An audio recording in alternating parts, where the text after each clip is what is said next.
Graça e paz, querida igreja. Amém? Como é que você está? Está tudo bem? Todo mundo fortinho? Todo mundo preparado para mais uma tarefa? Glória a Deus. Amém, queridos? Hoje nossa tarefa é estudar capítulo 11 e 12 de Isaías. Oremos mais esta vez? E nesta oração, peça que Deus, através da palavra, fale com você e que Ele nos ajude, irmãos, nesta noite a aprender um pouco mais da palavra do Senhor. Muito obrigado, meu Deus, seja engrandecido o teu nome. Eu te agradeço pela noite abençoada, guardada pelo Senhor, pelo dia abençoado, pelas tarefas que tivemos neste dia. E eu te peço mais uma vez, que o Senhor fale com a igreja do Senhor. Estamos reunidos aqui, meu Deus, não para ouvir a voz, apenas a voz humana, mas queremos ouvir, Pai, a voz do Senhor falando ao nosso coração. Pois sabemos que quando o Senhor fala conosco é diferente, quando o Senhor alcança o nosso coração, muita coisa diferente acontece conosco, e eu quero pedir que nesta hora o Senhor dispense sobre nós a tua graça e fale com cada um de nós, meu Deus. Muito obrigado, que seja um tempo maravilhoso na tua presença, o tempo que passarmos aqui na tua casa, e desde já eu te agradeço, te louvo, te dou toda a honra, em nome do Senhor Jesus Cristo, amém. Pode sentar, queridos. Bíblia capítulo por capítulo.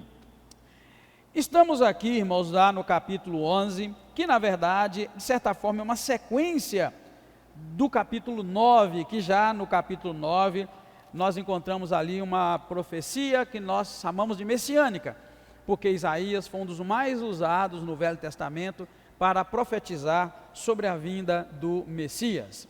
De cara começamos, do versículo 1 ao 5, a promessa do rebento de Jessé, ou do renovo, como algumas traduções trazem. O que isso quer dizer, irmãos? Quer dizer que nasceria da família de Jessé, nasceria ali uma criança, e essa criança seria o Salvador, que ia remir o seu povo do sofrimento que Israel estava vivendo. Esse ramo, que nasceria, é de fato uma referência ao Messias, que é descrito como tendo o Espírito do Senhor sobre ele, trazendo sabedoria, entendimento, conselho, poder, conhecimento e temor de Deus. Amém, queridos? Se você ler com cuidado ali, você vai ver que é uma referência de fato a Jesus, Porém, eu faço questão de deixar claro para os irmãos que, de acordo com o texto que lemos, obrigado, irmão Anderson, de acordo com o texto que acabamos de ler, não podemos dizer que é uma referência à primeira vinda do Senhor, tá? Por que não? Porque os versículos para baixo, do 6 até o 9, vai falar sobre uma paz na terra, algo fora do comum, amém, queridos? E agora vamos dizer, desde que esse mundo é mundo, houve-se de uma paz desse jeito na terra? Você já ouviu dizer? Não existiu, tá? Então aqui a interpretação, fica tranquilo, fica em paz, mas nota-se que não é exatamente a primeira vinda do Senhor. Existe uma linha de estudiosos que prefere dizer que é sim sobre a primeira vinda, aquela que já aconteceu há 2000 anos atrás. Porém, o texto não fecha na primeira vinda do Senhor. Ele mostra a vinda do Messias, como ele veio, depois ele subiu ao céu, mas ele reinará, ele voltará e vai reinar, e aí sim vai concluir esse texto. Amém, queridos? Não quero complicar a coisa, porque aqui não é estudo, não é uma escola de teologia, e muito menos é um curso de teologia. Aqui é Bíblia para nós, amém, queridos? Bíblia para o dia a dia, é a Bíblia para a gente aprender e aplicar. É bem verdade que não podemos ignorar também esta verdade do texto bíblico. Então veja bem que Isaías, então, logo de início, ele traz essa profecia que nasceria de Jessé, um rebento, um menino, repousaria sobre ele o Espírito do Senhor, o Espírito de sabedoria, de inteligência, de conselho, de fortaleza, Espírito de conhecimento e de temor do Senhor. Está dizendo que esse menino aqui, esse que nasceria, ele ia se deleitar no temor do Senhor, ia julgar as pessoas com justiça, não ia julgar segundo a vista dos seus olhos. Seria um juízo totalmente diferente, irmãos, tá? E ele também não ia repreender segundo os seus ouvidos. Olha bem, ele não ia julgar segundo o que ele via, e muito menos ia repreender segundo o que ele ouvia. Então esse de fato está falando de uma pessoa totalmente diferente. Que juiz julgaria se não fosse pelo que ele ouvia ou pelo que ele via, né? Todo juiz julga de acordo com aquilo que ele ouve, né? Sim, irmãos, as provas que se levam num julgamento, né, tanto a defesa como a acusação, eles levam provas diante do juiz. O juiz, com seu corpo de julgamento, né, vai ver as provas, avaliar de acordo com o caso, mas ele julga de acordo com o que ouve e de acordo com aquilo que vê. Isso é um juiz natural, né? Amém, querido? Os homens que julgam. Agora aqui está dizendo que ele não ia julgar segundo a vista, e muito menos ele ia repreender segundo o que ele ouvia. Ou seja, de nada adiantará aquilo que se fala, né, e aquilo que se faz como justificativa diante deste menino, deste que nasceria, que nós sabemos que é o Senhor Jesus, porque ele ia julgar, nesse caso, se ele não ia julgar segundo o que ouvia, segundo o que via, e nem ia repreender segundo o que ouvia, quer dizer então que o julgamento do nosso Senhor, irmãos, será diferente, tá? Será diferente. Eu já falei muito aqui nesta igreja, que o juízo de Deus, ou o julgamento, ou o trono de Deus, onde ele vai me julgar, vai te julgar, né? Onde ele vai julgar todas as pessoas, é tão excepcional e tão diferente, tão maravilhoso, que não ia ter segunda instância e nem terceira instância. Aqui no Brasil a gente está acostumado com esse negócio, não é? O cara leva na justiça, alguém, o cara perde ali, mas se ele tem dinheiro e condições, ele vai e recorre, né? Assim, o cara leva mal aqui na cidade, né, no interior, e vai para Belo Horizonte, no Tribunal de Justiça de Minas Gerais, e recorre. Ele perdeu lá, ele vai para Brasília. Quando chega em Brasília, aí é que o trem fica avacalhado. 3 instâncias, perde na primeira, vai na segunda, perde na segunda, vai na terceira. E costuma o cara ainda arrumar umas falhas na lei, que aquilo vai enrolando, até que caduca e ele não paga pelo crime, né? Raramente a gente vê, irmãos, alguém no Brasil pagando assim, que vai recorrendo. Porém, irmãos, o que eu sempre disse aqui na igreja, que o juiz de Deus não tem segunda instância. Se é julgado, ou é absolvido, ou é condenado. Não tem onde recorrer, você não tem outro juiz. E aqui está deixando isso claro para nós, tá, irmãos? Que este rebento, este Messias, esse renovo, esse menino que nasceria da raiz de Jessé, né, que seria lá da descendência de Davi, está dizendo aqui, ele vai se deleitar no temor, não vai julgar segundo a vista dos seus olhos, e nem vai repreender segundo o que ele ouve, ou seja, sem argumentos diante de Deus. Amém, queridos? Amém? Sem argumento, não adianta argumentar, Senhor, lembra lá Jesus dizendo que naquele dia, muitos iam chegar diante dele e dizer, Senhor, no teu nome nós profetizamos, no teu nome nós expulsamos demônios, no teu nome nós fizemos isso, e o que o Senhor ia dizer para eles? Hein? Isso, glória a Deus, meu irmão, apartai-vos de mim que eu não vos conheço. É isso que está dizendo aqui, irmão. O julgamento do nosso Deus não tem argumento com ele, você não precisa apresentar defesa diante do Senhor. Olha, eu profetizei no teu nome, eu expulsei demônio, eu fui pastor da quinta igreja, né? Eu fui isso, fui aquilo, fui um bom marido, uma boa esposa, fui um bom crente. Não tem argumento, é o que Jesus queria dizer, e bate bem com isso aqui. Esse julgamento é extraordinário, ele é espiritual, você é julgado por Deus, por isso que é difícil, e a Bíblia não me dá direito de te julgar. Amém, igreja? A Bíblia não me dá direito de julgar, e muito menos você de me julgar. Por isso que a gente não pode julgar. Agora a Bíblia fala que a gente pode julgar quem? Quem que a gente pode julgar? A nós mesmos. Aí sim, né? O apóstolo Paulo, quando foi ensinar os coríntios a corrigir uns erros terríveis que eles estavam tendo dentro da igreja, na hora da ceia, o apóstolo Paulo falou, por isso, julgue-se a si mesmo, e depois coma do pão e beba do vinho. Então, irmãos, essa questão de julgamento é muito séria. A gente não pode julgar um ao outro, mas você pode se julgar e deve se julgar. Amém, queridos? Então, aqui a gente vê, irmãos, a Bíblia deixando claro para nós essa promessa maravilhosa do nascimento do Senhor Jesus, e já dizendo a forma de julgamento. É por isso, irmãos, que eu e você, nós como servos do Senhor, como crentes que somos, precisamos muito ter essa convicção de que o julgamento de Deus é assim. O Senhor é justo, Ele é reto, Ele é santo, né? E o modo de Deus agir, a gente precisa aprender como Ele age na Bíblia Sagrada, para a gente começar a colocar nossa vida nos caminhos do Senhor, na intimidade e na profundidade do nosso coração, da nossa devoção, porque é assim que será o julgamento de Deus, irmãos. né? A Bíblia chega a dizer, muitos somos chamados, né? E poucos são escolhidos. Eu costumo dizer, irmãos, que essa nave aqui, ó, da igreja, do templo, do lugar que a gente congrega, cabe todo mundo, queridos, em nome de Jesus, amém, queridos? Todo mundo que quiser entrar por essas portas é bem-vindo aqui, mas agora no reino dos céus, no reino de Deus, no plano da salvação de Deus, já muda, já não é assim, é totalmente diferente, não é, irmãos? Porque eu te aceito e porque você me aceita, não quer dizer que Deus me aceita, amém? Amém, igreja? Concorda? Sim, queridos, a gente precisa trabalhar com essa certeza e com essa convicção. Talvez eu possa ser um bom crente para vocês, você pode olhar para mim, está ali meu pastor, é isso, mas será que Deus está olhando para mim e está falando, olha ali, tem um crente ali, chamado Edgar, chamado Stephenson, né? Chamado Hélio, hein, irmãos? Essa é a verdade do julgamento de Deus, irmãos. Eu gosto de ouvir certas pessoas dizer assim, que quando a gente morrer, a gente vai ter muita surpresa no céu. Eu já ouvi alguém dizer isso? A gente vai ter muita surpresa no céu.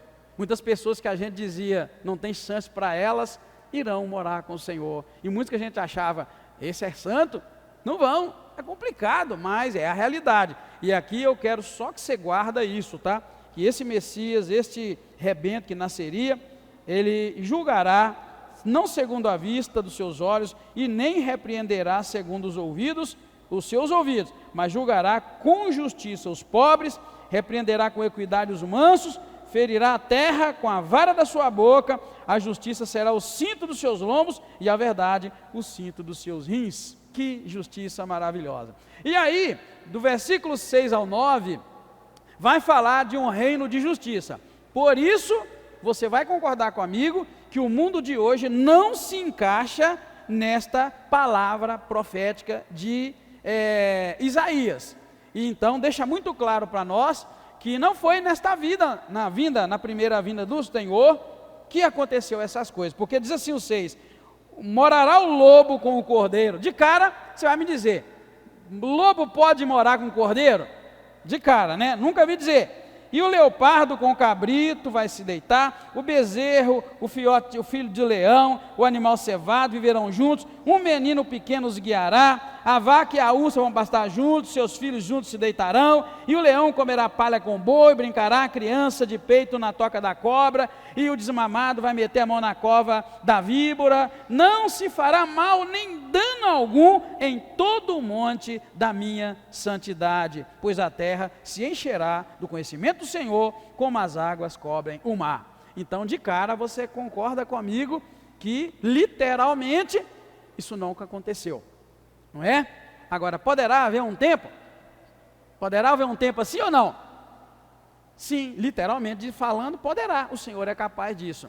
O próprio relato do Gênesis, irmãos, o próprio relato do Gênesis, da criação, mostra para nós que houve um tempo em que não havia relato de violência entre animais, essas coisas. A própria maneira como os animais entraram, um casal entrou para dentro da arca, mostra para nós que havia um tempo em que sim havia paz e tranquilidade e sem violência. Eu acho bonito que aqui diz assim que não se fará mal nenhum, nem dano algum em todo o monte da minha santidade, porque a terra se encherá do conhecimento do Senhor, como as águas cobrem o mar. Se você não crê que isso vai acontecer literalmente, não tem problema. Mas se você quer então transformar esses versículos para algo espiritual, aqui está dizendo, irmãos, um reino de justiça, de paz, sem violência, onde as pessoas vão se respeitar, amar e cuidar umas das outras. E eu estou querendo que isso aconteça, amém, queridos? É por isso que ontem aqui na igreja, nós oramos para que Deus entre com providência, acabe com a violência na nossa cidade, e acabe também com a violência no trânsito, porque o nosso trânsito está muito violento, eles estão matando as pessoas assim, indiscriminadamente no trânsito, irmãos. Você que dirija em oração e dirija tomando muito cuidado, porque é assim que está sendo a nossa cidade. E este é o reflexo do mundo todo, então não existe nem literalmente essa comunhão e essa paz entre animais, seres humanos, e muito menos entre humano e humano. Não existe e não é assim. Hoje mesmo, vendo o jornal, em uma cidade nossa aqui do leste, sei lá onde, né, que eu não me lembro, mas um menino brigou com outro em algum lugar, e aí acabou levando uma faca na porta da escola e matou o cara. Saiu no jornalzinho de hoje aí, do meio-dia. Então, que paz que nós temos hoje? Nenhuma, né? Agora, irmãos, eu proponho para você uma coisa, se você quiser. Eu acho que a gente como igreja precisa viver aqui um reflexo do reino de Deus. Amém, igreja? Amém, igreja? Eu acho que aqui dentro nós temos que viver um reflexo do reino de Deus. Que a gente comece a olhar essa paz, essa harmonia, esse amor, esse cuidado, e vamos aplicar esse trem na minha vida, na sua vida, na minha casa, na igreja. Faça da tua casa este lugar de paz, onde vive harmonia, né? Onde a cobra vive bem com o leão.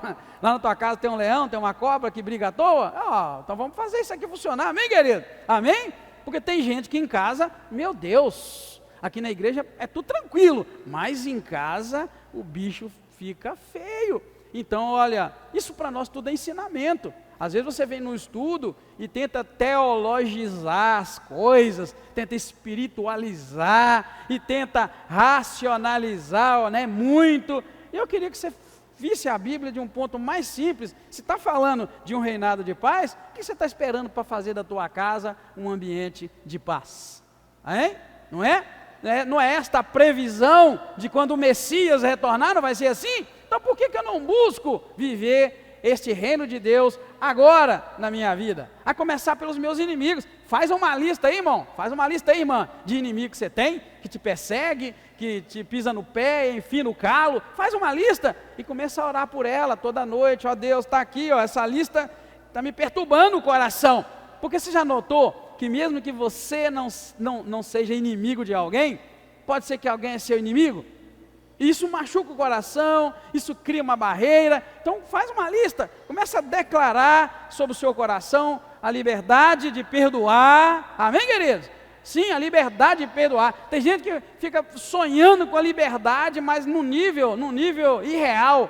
Começa a sonhar com a liberdade do teu coração, tira as cadeias que te prendem o coração, te mantém ali preso no passado, num lugar de tristeza, de dor, no momento que sua vida paralisou por causa de alguma tristeza, algum trauma, algum problema. Vamos lá, né? Na escola de líderes e também aqui na igreja, eu cheguei a pregar um dia que a gente precisa voltar em alguns pontos da nossa vida, irmãos, onde a gente ficou paralisado. Você sabia? Você precisa voltar nos momentos em que sua vida parou, travou, e vai lá, destrava, desata, né? E vamos seguir dali, daquele ponto. É preciso voltar, irmãos. Existe uns pontos na nossa vida que precisa de conserto, precisa de reparo. Você sabia que a gente precisa aprender a fazer reparo? Essa geração não sabe fazer reparo não, irmãos. Essa geração estraga uma coisa e joga fora, né? Estraga um ventilador, joga fora. Não, a nossa época a gente mandava para consertar. A gente inventava, na minha época lá de adolescência, tinha muito cara que virou técnico de consertar TV, porque a dele estragou, ele inventou de consertar, e um vizinho levava, outro cara montou o seu negócio. A gente sabia reparar aquilo que precisava de reparo. Tua alma e o teu coração precisam de reparos. Existem pontos na nossa vida, irmãos, que são verdadeiras travas para a gente seguir em frente. Isso nos prejudica espiritualmente, emocionalmente, na carreira sua profissional, nos estudos, em todas as áreas, trava a gente. Então a gente precisa dessa graça de Deus, tá bom? Então o 6 e o 9 fala de um reino de justiça. Nestes versículos, Isaías está descrevendo uma era de paz e harmonia que virá com a vinda do Messias. Por isso eu coloquei a vinda, mas te chamando a atenção que a primeira vinda não concluiu isso aqui não, tá? Então se você crê que foi naquela primeira vinda, ainda vai faltar uma segunda para completar, né? Se você só crê na segunda vinda que fará isso, não tem problema também não. Isso aí é o que eu disse. Se você crê que começou com a primeira vinda e ele subiu, e com a segunda vinda vai concluir este reinado de paz, tranquilo, aceitável. Agora, se você não acredita que começou na primeira, mas vai se concretizar isso na segunda, fique em paz também, funciona da mesma forma. E se você não acredita que será literal, que os animais diferentes, você vê que aqui fala até de uma cadeia alimentar, né, irmãos? O leão que come o outro lá, mas não vai comer, vai ficar tudo em paz. Se você crê que não será literal, que está dizendo de questões espirituais de uma paz, também está bom. Mas se você crê, não, que na terra essa cadeia alimentar será interrompida, que o leão não vai comer aquilo que ele comia, graças a Deus, fique em paz, funciona também. Aí eu vou te perguntar uma coisa, é possível essa cadeia alimentar ser quebrada? É possível um leão ver um animal, uma galinha, alguma coisa lá e não comer? Sim ou não? Vou querer que vocês falem isso tudo bíblico. É possível? Hein? Para Deus é, mas é possível? Mostra na Bíblia que já aconteceu isso alguma vez. Onde? Sim, queridos, eu trago você para dentro da Bíblia. Bíblia se explica com Bíblia. Já cansei de falar para você. Se eu chegar aqui e falar assim, eu acho que é possível Deus fazer essa cadeia alimentar ser interrompida.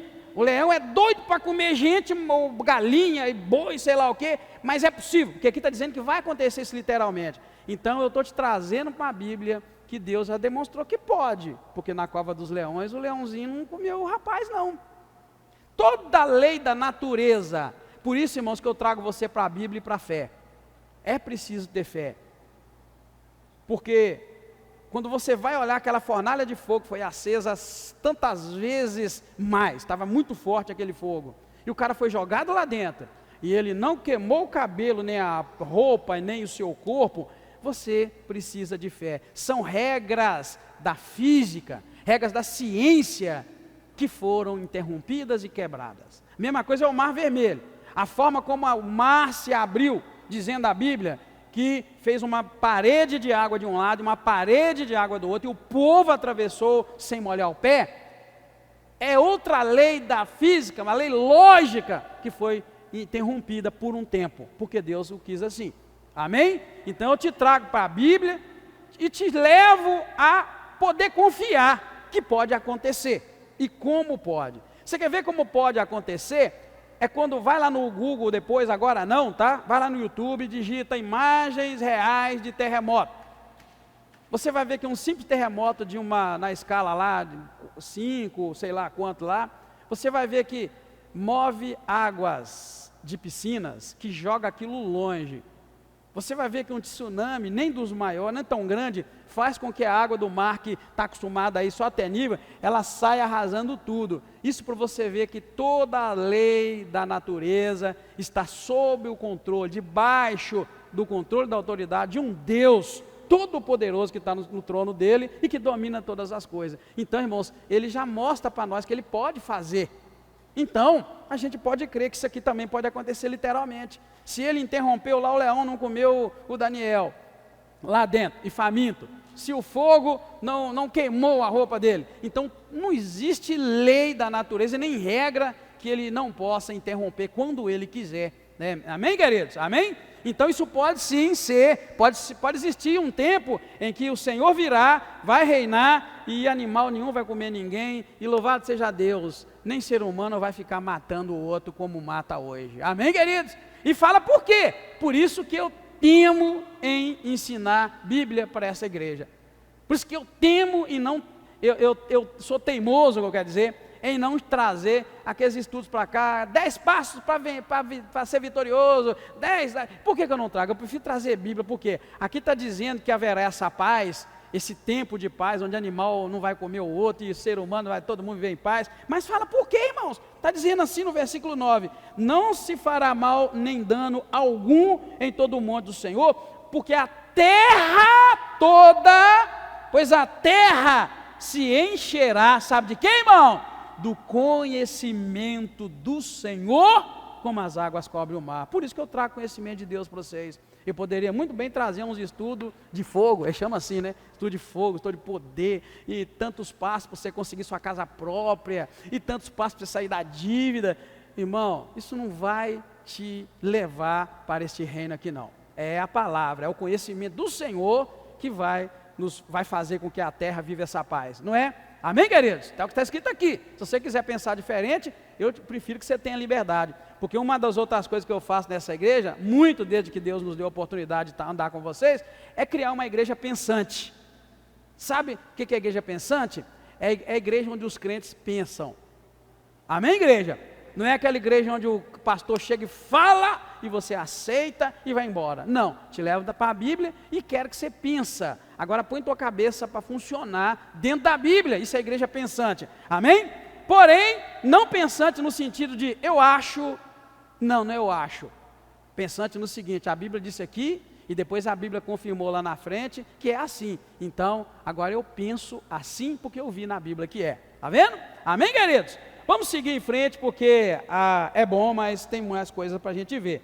Versículo 10 ao 16, né, já encerrando então o capítulo 11, aí vai falar da restauração de Israel. Esse trecho fala sobre a restauração de Israel e o retorno do remanescente do povo de Deus. Isaías profetiza sobre a vinda de um segundo exílio e da redenção final de Israel. Por isso ficou meio confuso aqui, mas é isso que está dizendo do 10 ao 16, que naquele dia as nações vão perguntar pela raiz de Jessé, posta por estandarte dos povos, e o lugar do seu repouso será glorioso. O Senhor vai tornar a estender a sua mão para adquirir outra vez os restantes do seu povo. Por que os restantes, irmãos? Israel é uma nação que viveu muito escravizada, e Israel, por mais de uma vez, foi levada ao exílio, tá? A história de Israel é uma história assim, de exílio mais exílio. Então o povo foi exilado no Egito, depois na Babilônia, depois na Síria, e por aí vai, e vai sempre sofrendo na mão de um rei, na mão de outro, na meio de um povo, e na mão de outro povo, e hoje não é diferente. Você está escutando o jornal aí, que outra vez Israel está envolvido em guerra, mal termina uma, já surge a outra, e ameaça sobre ameaça, tá bom? E você precisa então buscar a Deus e crer que a Bíblia é verdadeira, irmãos. Aquilo que está escrito na Bíblia Sagrada, que aconteceu, e o que Deus disse que aconteceria, continua acontecendo, até o tempo em que Deus resolva Ele mesmo dizer, chega, eu vou restaurar o meu povo de vez. Amém, queridos? E é o nosso sonho, tá? É o que nós oramos como crentes. Lembrando que se você é crente em Jesus, se você é de uma igreja evangélica, sua raiz é o judaísmo, nós já falamos aqui, tá? Jesus era judeu, então foi Jesus que inaugurou a nossa igreja, o cristianismo, e Jesus era judeu, nasceu dentro do judaísmo, praticante do judaísmo. Então, se você é crente em Jesus, você deve se preocupar com a nação de Israel e orar por ela, e pedir a Deus que cumpra a palavra dele naquele povo. Mas o que nós estamos encontrando aqui nesse capítulo 11, é outra vez, né, Deus usando Isaías para falar de um tempo de restauração, onde o Senhor ia trazer de volta o remanescente, ou seja, o resto do povo que ficou, e com isso acaba dizendo que haveria também um outro exílio que chegaria para o povo de Israel.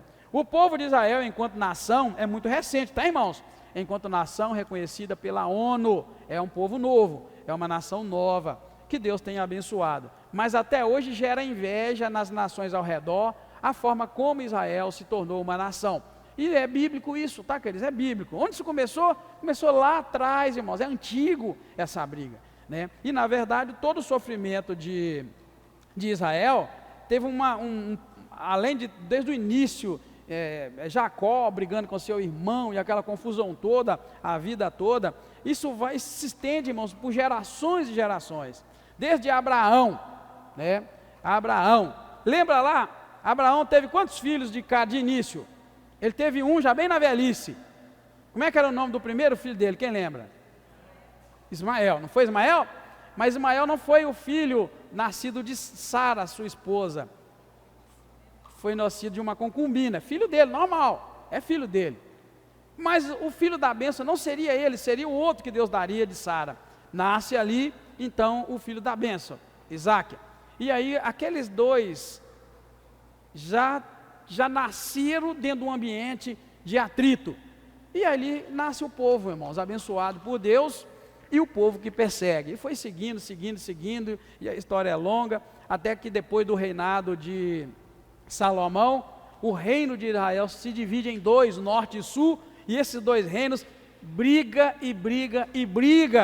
e não só por causa de um espaço de terra, mas até mesmo por causa do próprio Deus, né? Quem serve a Deus e quem não serve, e aí a coisa fica feia. Aí vem Davi, né? E o que Davi me arruma? Mata Urias, adultera, mata Urias, e a coisa vira uma confusão, e Deus fala uma palavrinha para Davi, irmãos, muito séria.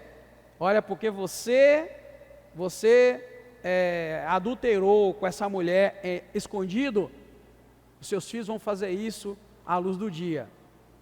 E Deus deu outra palavra, porque você matou Urias, a espada nunca mais sairá da tua casa. Irmão, sabe quando é que a espada vai sair da casa de Israel?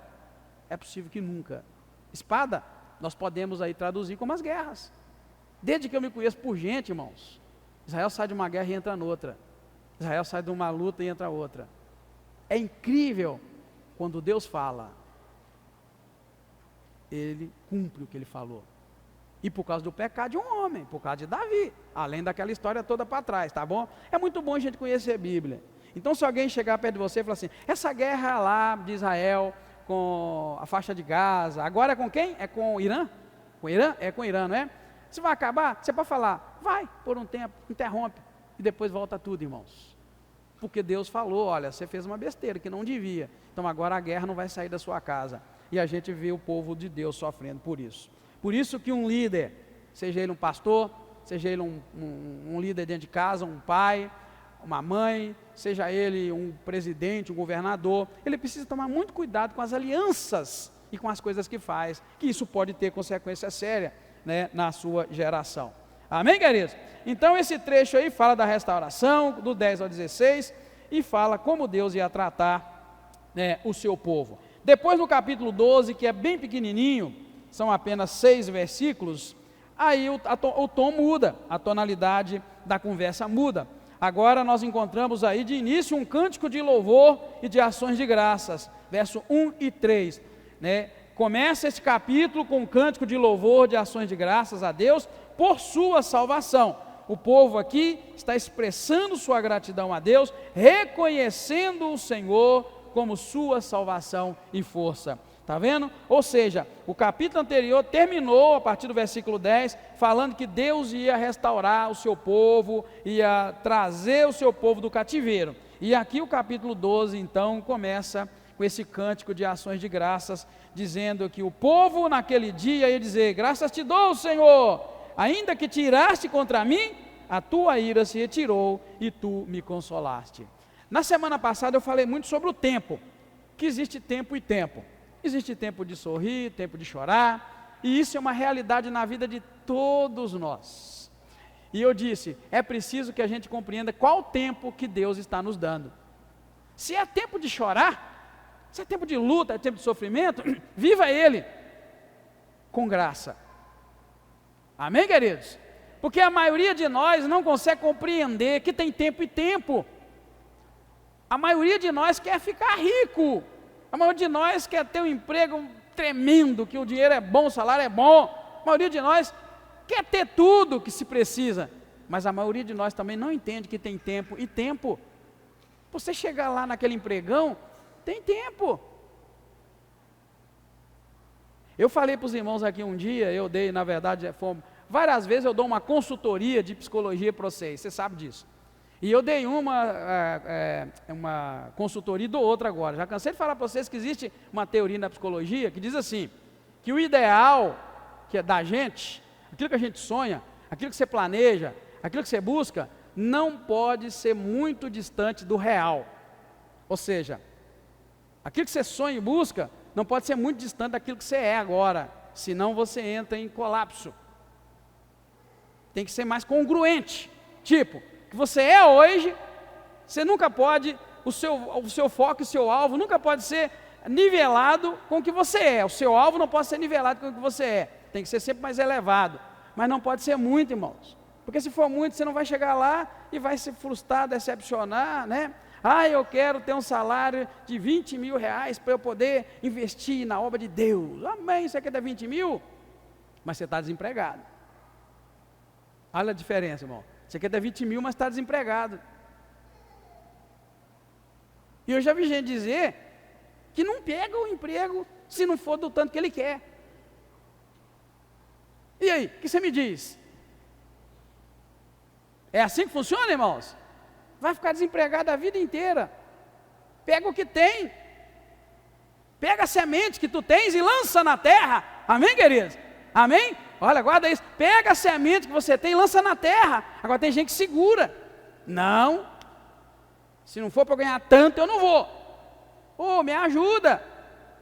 Deus usa canais. Amém, queridos? Deus usa canais. Você sabia que Deus usa canais? E às vezes os canais que Deus usa, irmãos, são os mais improváveis. Guarda isso na tua agenda. Os canais que Deus usa, muitas vezes, são os menos prováveis, ou os mais improváveis. A gente vê ao longo da Bíblia, que para Deus chegar em Jesus, e dar Jesus para nós, Ele passou por Raabe, passou por Davi, que foi adúltero, e passou por Salomão, que bagunçou a vida dele no final da caminhada, e passou por um punhado de gente, para chegar no puro, no santo, que é Jesus. Ou seja, Deus usa canais dos mais improváveis para fazer o que Ele quer. Então, vigia, ora, guarda isso no teu coração. O meu alvo, o meu sonho não pode ser muito além da minha realidade. Eu quero ter um emprego tal. O que você precisa fazer para chegar lá? Muita gente pensa que vai chegar lá porque o outro ganha tanto, mas não sabe o que o outro fez, o quanto ele estudou, o quanto ele correu atrás, não sabe nem da capacidade que Deus deu àquela pessoa. Você sabia que tem pessoas que Deus dá uma capacidade de inteligência tremenda? Você conhece alguém que é inteligente demais? Levanta a mão. Eu conheço um punhado de inteligente demais. Eu não tenho inteligência deles, e sou humilde e reconheço. Tem uns caras que é diferente, umas pessoas diferentes, que Deus deu a elas a inteligência. O cara, misericórdia, olha assim, lê, consegue entender coisas que eu talvez a vida inteira não vou conseguir entender. Então, querido, não tenha um alvo muito além daquilo que da sua realidade. Sonhe, mas sonhe por degraus. Planeje, mas planeje por degraus. Amém, queridos? Outra consultoria eu te dou. Planeje por degraus, tipo assim, eu estou aqui hoje, eu não consigo chegar lá, mas eu consigo subir esse degrau. Então vai depois vai mais um. Você conseguir subir 2, amém? Mas tem gente que está aqui, quer estar lá, ó. Tem gente que nunca, sei lá, fez alguma coisinha, mas sonha lá em ser pastor. Não, eu vou ser pastor. Então, amém, glória a Deus. Nós estamos precisando muito de pastores. Mas não tenta pular o primeiro degrau para o último, não, querido.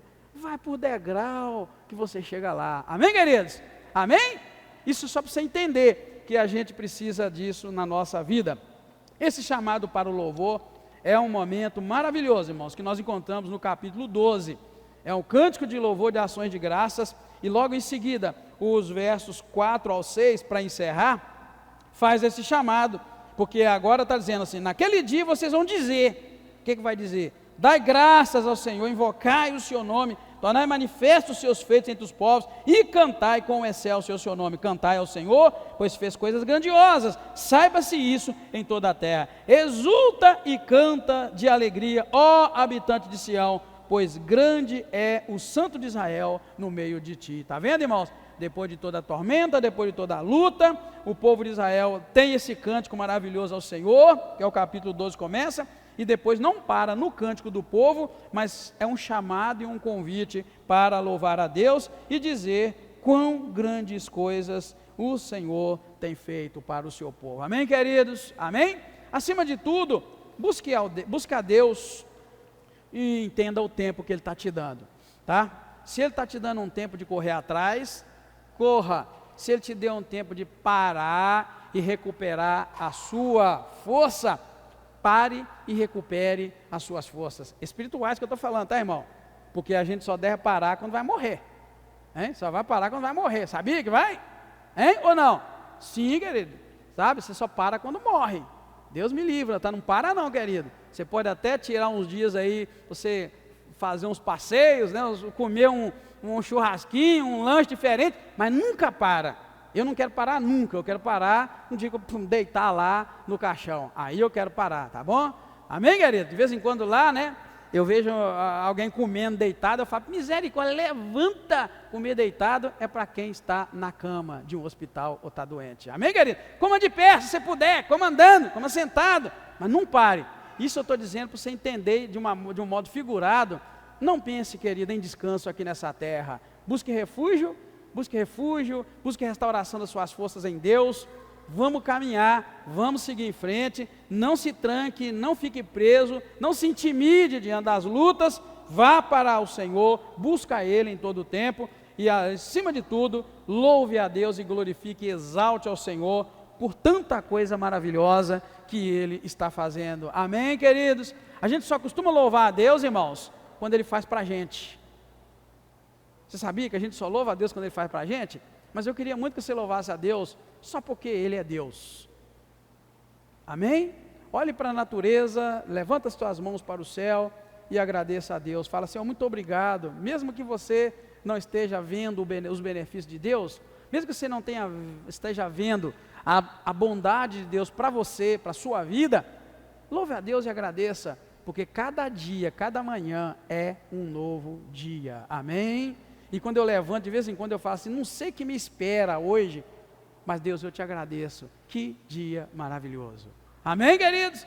Encerrando, esses 2 capítulos, irmãos, de Isaías, apresentam profecias sobre a vinda do Messias, um reinado de justiça e de paz, a restauração de Israel e um chamado para louvar a Deus por sua salvação e poder, sendo parte de um contexto mais amplo do livro, que inclui mensagem de julgamento, consolação e esperança para o povo de Israel. É isto que o livro de Isaías vai trazer, nós já falamos isso o tempo todo.